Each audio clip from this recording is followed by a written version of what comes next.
عدد كبير من الفيديوز بتاعتي كنت بقترح اقتراح طبعا يعني غير متوقع، انما طالع او نابع من حبي للاهداف، للاجوان وللماتشات وللحماس والتهديف الكتير.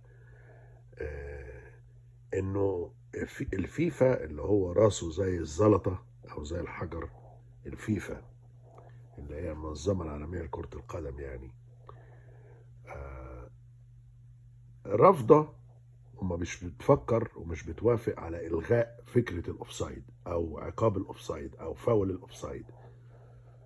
أنا بقترح إنه يلغوه ويخلوا الناس تدافع، يخلوا الناس تنام، تخلي الأجوان تكتر. النهارده لغوا جول للجزائر، يعني من كتر حلاوته المفروض القانون ده يتداس بالرجلين من كتر حلاوة الجون.